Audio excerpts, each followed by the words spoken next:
Hey guys, it's Dr. John here. I just wanted to talk to you about the Christmas season. A lot of people get pets for the Christmas season, whether you're a family adopting a brand new puppy or what have you. There's a lot of things to consider when getting a new pet. So one of my favorite websites is Pet Finder. So if you look on Pet Finder, you can find a lot of animals in your area that are up for adoption from various different shelters. A lot of puppies on there if you're absolutely looking for a puppy. But there's a few things to consider when getting a new dog. It's a commitment. I've had a white lab that made it to 17 years old. Are you able to commit to the next 17, 20 years, depending on how long this animal lives, to provide food and medical care, all that stuff? Walking the dog once a day. So talking about that, selecting the breed that's right for you. There's certain dogs that are going to need a lot more activity.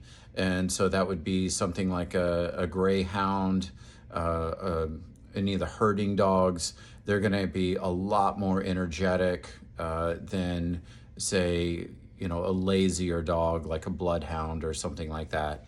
That aren't going to move around and need as much walking, need as much activity. We all like lazy dogs, at least I do. My dog sleeps a good portion of the day and I love it. So that's talking about the lifestyle. Some dogs, their lifestyle is going to be, the breed's going to make them more precluded to certain activities. Whether, it's a herding dog, they're going to want to chase, they're going to want to herd. They're going to have certain things that they require in their activities and their daily routine. If a dog is bred for more being a guard dog, like a German Shepherd, they're going to have certain things that they need in their environment as far as their training to be a good pet dog. Some of the work dogs are high energy. They need to do stuff all the time. They're extremely intelligent. German Shepherds, Malinois, they're going to require a lot more training and intense activity than, say, a Chihuahua. Grooming. Grooming is another thing to think about. If you have a poodle, you're going to have to get it groomed all the time, or a Yorkie. Yorkshire Terriers, their hair is going to grow a lot and it can get in their eyes and you can get eye infections because the eyes are having tons of hair going to them. So if you don't want to deal with grooming, get something like a lab or a pit bull, something that you're not going to really have to worry about going to the groomer. You still have to bathe your dog once in a while, but you don't have to get them groomed all the time. Another thing you can do is look at your home. Is your home pet friendly? Can your dog get into things? I grew up with a German Shepherd Husky, and he would open the fridge, take the hot dogs out, eat all the hot dogs, and put the wrapper back in the fridge as if we wouldn't notice. Some dogs are going to be a lot more intelligent and a lot more active. Again, German Shepherds and Malinois are intense. Mine learned how to open doors. He would get into stuff. He was extremely intelligent, and he would get into a lot more trouble than, say, a lab. Labs are going to be a lot less likely to figure things out than a German Shepherd. So just things to consider if your house is pet friendly. You might have to put child safety locks on some of your stuff if you have a more intelligent dog that's going to try to open cabinets and open the refrigerator and so forth. Just another thing to consider, is your house pet friendly? Another thing you could do is ask a veterinarian. A veterinarian's going to know what diseases certain breeds are going to be prone to. Cavalier King Charles, for example, we see a lot of heart failure in those guys. So that one of the things you're going to have to think about is monitoring the dog's heart, making sure we're always on heartworm prevention, we're on a good food that's not going to cause heart issues. Another thing would be, like, German Shepherds are very prone to hip dysplasia. Thankfully, they're trying to breed that out right now, but they're very prone to it.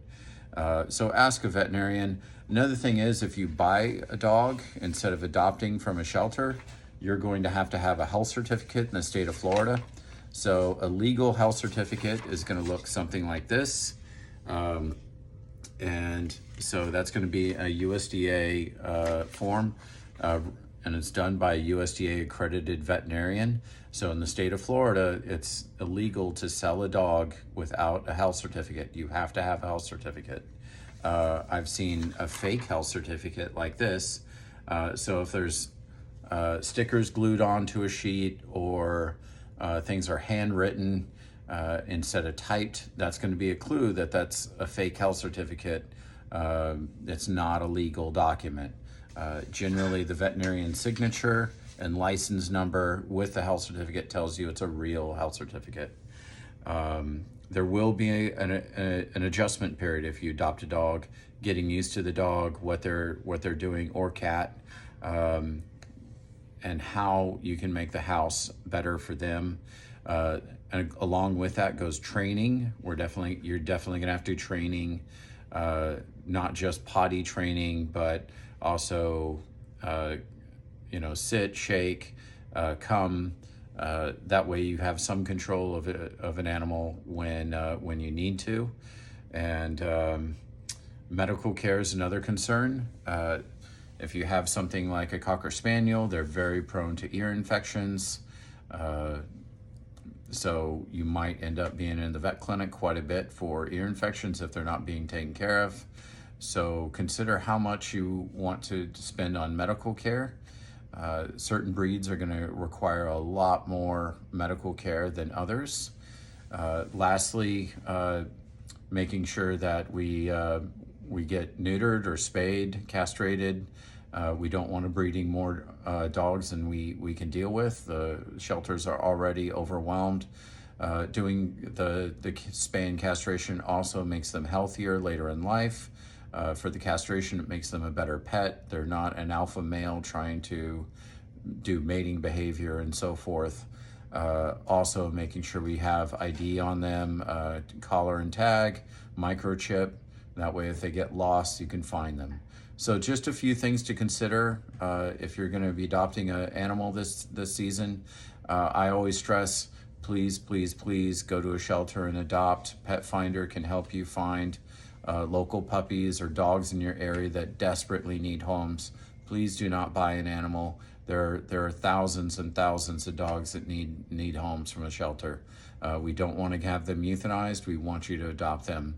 All right, you guys have a great holiday season. Thanks.